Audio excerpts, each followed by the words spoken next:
Estaba arrodillada en el suelo frío del garaje, con las manos temblando sobre los pedazos rotos de mi vida. Fotografías amarillentas por el tiempo, esparcidas entre cáscaras de naranja podridas y envases de comida. Mis dedos tocaron delicadamente el rostro sonriente de mi difunto esposo, ahora manchado de pozos de café. Ahí estaba yo el día de mi boda, radiante en mi vestido sencillo, sosteniendo un ramo de margaritas. Ahí estaba mi hijo recién nacido en mis brazos, tan pequeño, tan perfecto. Todos aquellos recuerdos, 50 años de existencia, de amor, de sacrificio, tirados a la basura como si no valieran nada. Y fue entonces que escuché la voz de ella resonando aún en mis oídos, aquella sentencia proferida con desdén apenas 2 horas antes. Esos recuerdos ya no sirven, suegra. Esta casa necesita una renovación y su época ya pasó. Me sentía realizada, orgullosa, en paz con todo lo que habíamos conquistado. Fue entonces que Rafael conoció a Mariana en una fiesta de la empresa. Ella era del área administrativa, venía de una familia de clase media alta, había estudiado en escuelas privadas, hablaba inglés fluidamente. Cuando Rafael la trajo para conocerme por primera vez, sentí una punzada de aprensión que no supe identificar en la época. Ella miró para nuestra casa con una sonrisa que no llegaba a los ojos, me saludó con un beso en el aire, y durante toda la cena que preparé con tanto cariño, mal tocó la comida, alegando estar a dieta. Pero yo quería que mi hijo fuera feliz. Si él amaba a aquella mujer, yo la aceptaría con los brazos abiertos. Cuando anunciaron el compromiso, abracé a Mariana y dije sinceramente que estaba feliz de tenerla en la familia. Me ofrecí para hacer el vestido de novia, era mi especialidad, había cosido vestidos de novia para la mitad de las mujeres del barrio. Ella agradeció educadamente, pero dijo que ya tenía una diseñadora en mente, alguien más alineado con la visión de ella para la boda. Me tragué la amargura y sonreí. Al final, era la boda de ella tenía derecho de elegir. La boda fue linda, debo admitir, elegante, sofisticada, todo lo que Mariana quería. Ella estaba deslumbrante, Rafael estaba radiante, y yo estaba en la segunda fila, usando un vestido que compré hecho porque mi opinión sobre lo que yo debería usar no combinaba con la paleta de colores del evento, según la organizadora contratada por Mariana. Durante la fiesta, ella me presentó a los padres de ella, personas educadas, pero distantes, que claramente me evaluaron de la cabeza a los pies y me clasificaron como inferior. La madre de Mariana preguntó educadamente dónde había comprado mi vestido, y cuando respondí el nombre de la tienda, vi su nariz fruncir levemente antes de desviar la mirada. Aquella fue la primera vez que me sentí pequeña en la presencia de ellos. Después de la boda, Rafael y Mariana alquilaron un apartamento pequeño, pero confortable. Los visitaba regularmente, siempre llevando táperes. A Rafael le encantaba mi comida, creció comiendo mis platos sazonados con amor. Mariana aceptaba los táperes con un gracias, suegra, pero yo notaba que ella raramente comía. Prefería pedir comida de restaurantes caros, se quejaba de que mis condimentos eran muy fuertes, que mis platos eran muy pesados. Lentamente, mis visitas fueron tornándose menos frecuentes. Mariana siempre tenía algún compromiso, alguna disculpa, alguna razón por la cual no era un buen momento. 2 años después de la boda, Rafael me llamó con una novedad. Él había sido ascendido, ganaría mucho más, y Mariana estaba sugiriendo que nos mudáramos todos para una casa mayor. Sería bueno tenerte cerca, mamá, él dijo, con aquella voz que yo no conseguía negarle nada. No necesitas más preocuparte con nada. Vamos a vender esta casa, usar ese dinero junto con lo que estoy ganando, y comprar una casa grande donde todos podamos vivir confortablemente. Ya has trabajado demasiado en la vida. Es hora de descansar. Mi corazón se apretó. Vender la casa que Alberto y yo construimos juntos, la casa donde crié a mi hijo, donde cada canto tenía un recuerdo, donde yo aún sentía la presencia de mi marido. Pero cuando miré a mi alrededor y vi que estaba sola, que Rafael era todo lo que me restaba, que él estaba ofreciéndome una chance de estarmos juntos nuevamente, pensé que tal vez fuera la decisión correcta. Tal vez fuera hora de dejar el pasado para atrás y abrazar un nuevo comienzo. Además, Rafael parecía tan animado, tan esperanzado, ¿cómo yo podría negarle eso a él? Concordé. Vendimos la casa, mi casa, nuestra casa, la casa de Alberto, y el dinero fue usado en la entrada de una residencia amplia en un barrio de clase media alta. Una casa bonita, moderna, con 3 cuartos, jardín espacioso, cocina grande. Rafael y Mariana cuidaron de toda la decoración. Cuando me mudé con mis cosas, Mariana miró para mis muebles antiguos, la cómoda que heredé de mi abuela, el sillón donde Alberto acostumbraba sentarse para leer el periódico, los cuadros que yo misma bordé, y dijo, con una sonrisa tensa, suegra, creo que es mejor que coloquemos esas piezas en el sótano por ahora. Ellas no combinan mucho con la decoración moderna que estamos haciendo. Pero no se preocupe, su cuarto será lindo, voy a dejarlo bien confortable para la señora. Mi cuarto, aquella palabra resonó extrañamente. No nuestro cuarto, no su suite, apenas su cuarto, un espacio delimitado, una concesión, un territorio permitido dentro de una casa que teóricamente era nuestra. Pero yo concordé, porque no quería crear conflicto, porque quería que Rafael fuera feliz, porque aún creía que con el tiempo Mariana y yo desarrollaríamos una relación mejor. Mis cosas fueron para el sótano, excepto lo esencial. Mi cuarto fue decorado por Mariana en tonos de beige y blanco, minimalista, impersonal. Cuando intenté colocar las fotos de la familia en las paredes, ella pidió gentilmente que yo no hiciera agujeros en las paredes recién pintadas. Coloqué las fotos sobre la cómoda, en portarretratos sencillos. Al menos allí tenía mi espacio, mis guardados, mis memorias. Al principio, intenté contribuir. Me levantaba temprano para hacer el desayuno, limpiaba la casa, cocinaba. Mariana aceptaba todo con educación distante, pero poco a poco fue estableciendo reglas. Yo debía avisar antes de cocinar,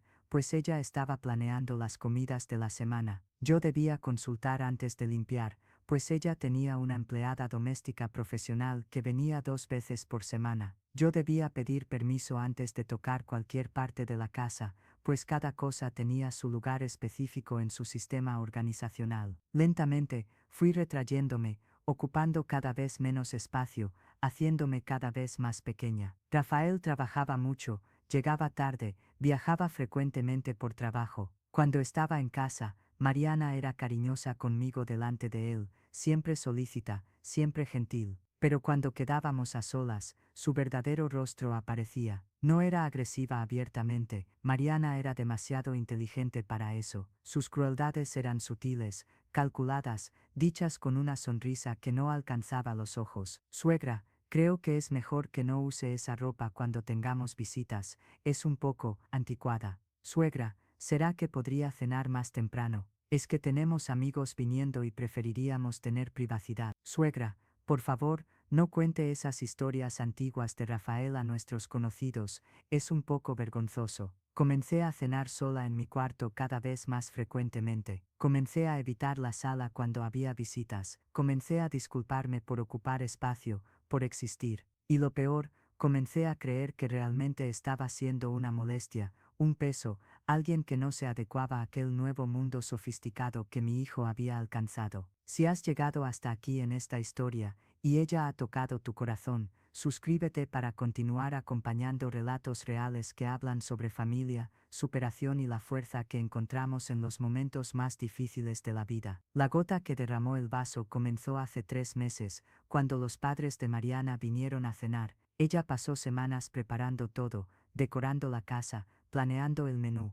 En la mañana de aquel día, me llamó y dijo, con aquel tono que aprendí a temer, suegra, sé que va a entender, pero creo que es mejor que cene en el cuarto hoy. Es que mis padres son un poco tradicionales, y no quiero que se sientan incómodos. Usted comprende, ¿no es así? Comprender que yo estaba siendo escondida como si fuese motivo de vergüenza, pero como siempre, acepté. Al fin y al cabo, yo no quería crear problemas para Rafael. Me quedé en mi cuarto durante toda la cena, oyendo las risas viniendo de la sala, el sonido de copas brindando, la música ambiente. Me sentí como una prisionera en la propia casa. Cuando todos se fueron y salí para tomar un vaso de agua en la cocina, encontré a Mariana guardando los platos. Ella me vio y dijo, gracias por entender, suegra. Mis padres quedaron muy impresionados con la casa. Ellos comentaron cómo todo está moderno y sofisticado. Ella hizo una pausa, mirándome de arriba abajo, muy diferente de cómo deben haber imaginado cuando supieron que Rafael venía de un origen más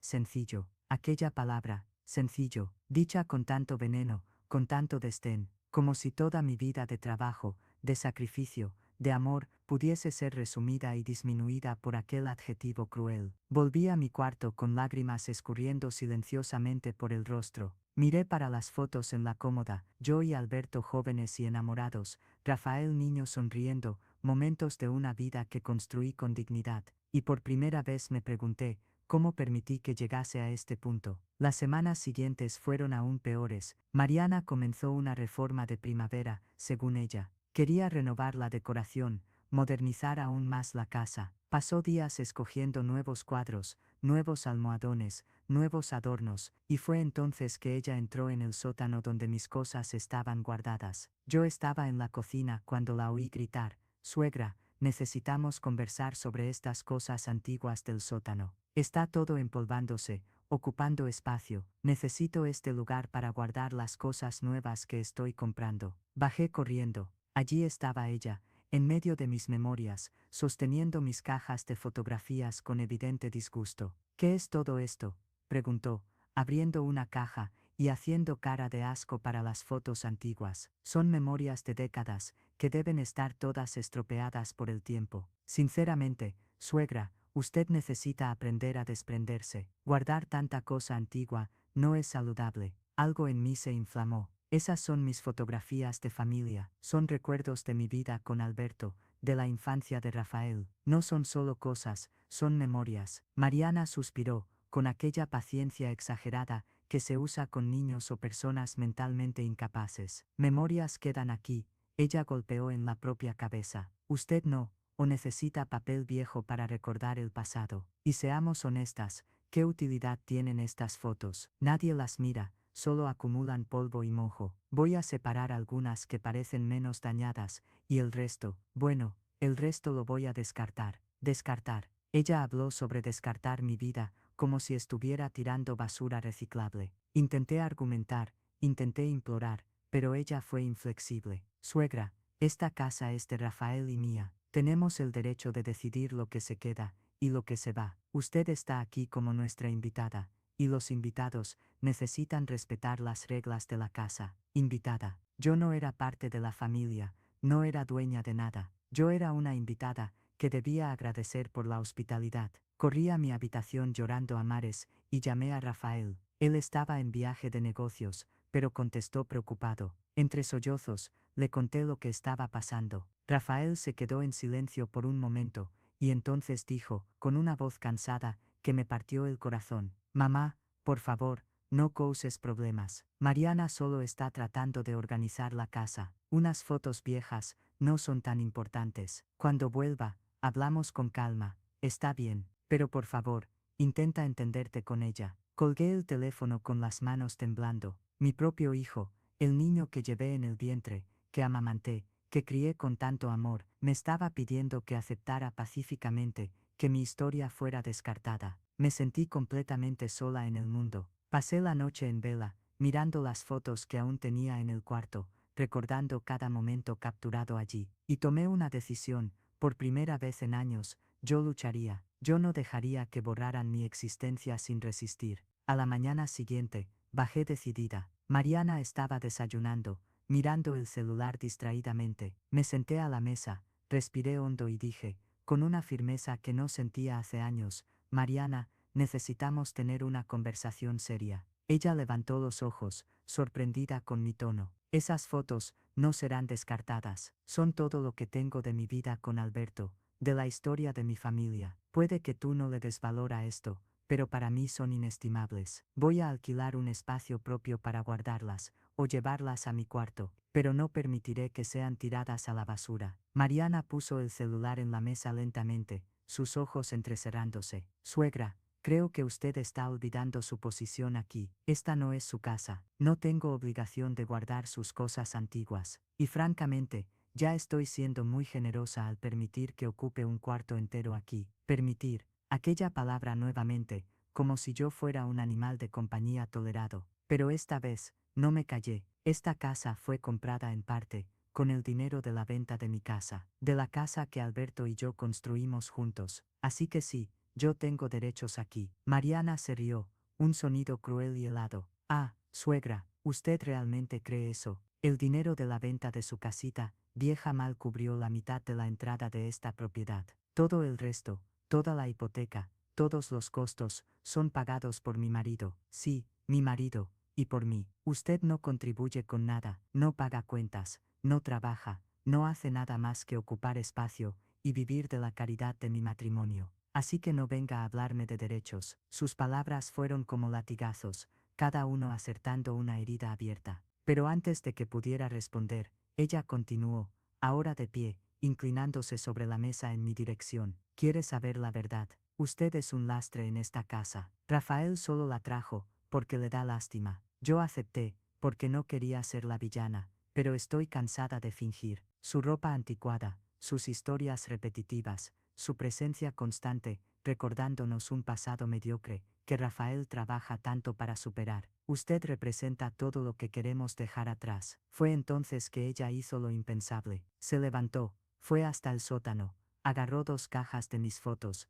y mientras yo la seguía gritando y llorando, tiró todo a la basura del garaje. Una a una, las fotografías cayeron entre los restos orgánicos, los papeles sucios, los embalajes descartados, mi vida siendo literalmente tratada como basura. Intenté impedirla, pero ella me empujó a un lado con fuerza, y yo, una mujer de 70 años, casi me caí. Esos recuerdos no sirven más, suegra, dijo ella, con los ojos brillando de crueldad. Esta casa necesita renovación, y su época ya pasó. Y fue allí que esta historia comenzó, en aquel momento de colapso total, arrodillada en el garaje, intentando salvar los fragmentos de mi historia del medio de la basura, llorando copiosamente, sintiéndome más humillada de lo que jamás me había sentido en la vida. Pero fue allí también, en el fondo de aquel pozo de dolor, que algo en mí despertó. No era solo rabia o dolor, era claridad, era la comprensión súbita de que yo había permitido aquello,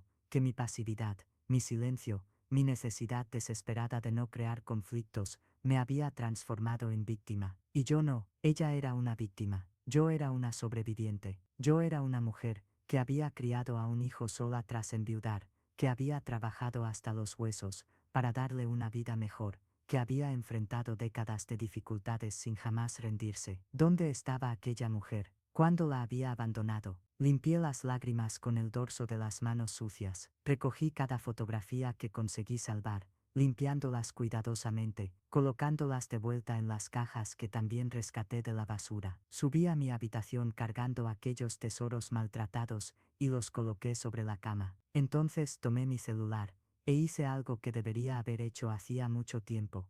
Llamé a mi prima Elena, la única pariente cercana que me restaba. Le conté todo, lloré al teléfono, desahogué años de humillaciones guardadas, expuse mi dolor, y Elena, con aquella sabiduría práctica que siempre tuvo, dijo, María, vas a salir de esa casa hoy mismo, vas a tomar tus cosas y venir a vivir conmigo. Tengo una habitación libre, no es grande, pero es tuya, de verdad tuya, y mañana, vamos juntas a buscar un abogado. ¿Abogado? Yo nunca había pensado en términos legales, pero Elena explicó, el dinero de la venta de tu casa entró en esta propiedad. Tienes derechos, María, no dejes que esa nuera te convenza de lo contrario. Además, tu hijo tiene la responsabilidad de cuidar de ti. Vamos a descubrir exactamente cuál es la situación legal y qué puedes hacer. Colgué el teléfono sintiendo algo nuevo, esperanza. Comencé a arreglar mis cosas, la ropa, las fotos supervivientes, las pocas pertenencias que me restaban. Fue cuando Mariana apareció en la puerta de la habitación, los brazos cruzados, una sonrisa de satisfacción en el rostro. Óptimo, veo que entendiste el recado. Estás haciendo las maletas. Excelente decisión, suegra. Realmente, creo que es mejor para todos. Continué arreglando mis cosas, sin mirarla, y fue mi silencio lo que la puso nerviosa. Ella entró en la habitación, acercándose. Escucha aquí, hablé en serio sobre todo lo que dije. No vayas a crear drama con Rafael, no querrás que él tenga que elegir entre nosotras, ¿verdad? Porque te garantizo que él se quedará de mi lado. Al fin y al cabo, soy yo quien comparte la cama con él, soy yo quien está construyendo un futuro con él. La señora es apenas el pasado. Fue entonces que por primera vez, La encaré de frente, con una calma que hasta me sorprendió. Mariana, dije, mi voz firme y baja, puede que tengas a mi hijo ahora, pero él no es estúpido. Un día, él verá quién eres realmente, y cuando ese día llegue, descubrirás que la crueldad no construye nada duradero, apenas destruye. Ella rió, pero esta vez el sonido no fue tan confiante. ¿Amenazas, suegra? Qué patético. No son amenazas, son hechos. Buena suerte, Mariana, la vas a necesitar. Terminé de arreglar mis maletas, y salí de la habitación sin mirar atrás. Elena llegó 40 minutos después para buscarme. Salí de aquella casa cargando mi dignidad recuperada, mis fotos salvadas, y algo que había perdido, mi sentido de valor propio. La casa de Elena era pequeña, un apartamento de 2 habitaciones en un barrio sencillo, pero cuando entré en aquel espacio acogedor, lleno de plantas, con olor a café fresco y paredes llenas de fotografías de familia, lloré, pero esta vez no eran lágrimas de dolor, eran lágrimas de alivio. Bienvenida a casa, Elena dijo, abrazándome, y por primera vez en años, realmente me sentí en casa. Los días siguientes fueron un torbellino. Rafael llamó repetidamente, desesperado, queriendo saber dónde estaba, por qué había salido, qué había acontecido. Mariana le había contado a él una versión totalmente distorsionada de los eventos, pintándose como víctima, alegando que yo había enloquecido sin razón, que me había puesto agresiva, que necesitaba ayuda psicológica. Elena me aconsejó no atender las llamadas hasta estar preparadas. Fuimos al abogado que ella conocía, un señor de mediana edad, llamado Dr. Roberto, especializado en derecho de familia. Le conté todo a él, mostré comprobantes de la venta de mi casa, documentos que probaban que aquel dinero había sido usado en la compra de la nueva propiedad. El doctor Roberto analizó todo cuidadosamente, y entonces me dio una noticia que cambió todo. Doña María, legalmente, la señora tiene derecho a una parte del valor de aquella propiedad. El dinero de la venta de su casa no fue un regalo, fue una inversión. Podemos presentar una acción para recuperar su parte. Además, dependiendo de cómo la situación esté registrada, su hijo tiene la obligación legal de prestar asistencia. Pero tengo una sugerencia mejor, antes de irnos al enfrentamiento judicial, que sería desgastante y demorado. ¿Qué tal si intentamos una conversación franca con su hijo? Muchas veces, los jóvenes simplemente no entienden la gravedad de la situación, hasta que ella sea colocada en términos claros. Concordé. Marqué un encuentro con Rafael en un café neutro, sin Mariana. Cuando mi hijo entró en el establecimiento, parecía haber envejecido años en pocos días. Tenía ojeras profundas, los hombros curvados. Se sentó frente a mí, e inmediatamente intentó hablar, pero levanté la mano. Rafael, esta vez me vas a escuchar. Me vas a escuchar de verdad, sin interrupciones, sin intentar defender a tu esposa antes incluso de oír mi versión. Me debes eso. Y entonces conté todo, cada humillación sufrida, cada comentario cruel, cada momento en que fui hecha sentirme inferior, invisible, dispensable. Hablé sobre las fotos tiradas a la basura, sobre ser tratada como invitada indeseada en la casa que ayudé a comprar, sobre ser empujada, cuando intentaba proteger mis recuerdos. Rafael escuchaba en silencio, y conforme yo hablaba, veía su rostro cambiar, sorpresa, choque, horror, comprensión. Cuando terminé, lágrimas corrían por su rostro. Mamá, su voz salió quebrada. Yo no sabía, te juro por Dios que no sabía que era así. Mariana siempre fue tan diferente conmigo. Ella siempre decía que tú y ella se estaban entendiendo bien, que tú preferías quedarte en tu cuarto, que tú es que escogías cenar sola. Yo trabajo tanto, viajo tanto, yo simplemente confié en lo que ella me decía. Y cuando te llamé llorando sobre las fotos, pregunté, mi voz firme pero no acusatoria, ¿qué hiciste? Él bajó la cabeza, avergonzado. Te dije que no crearas problemas. Yo, Jesucristo, mamá, te fallé, completamente. Sujeté su mano sobre la mesa. Rafael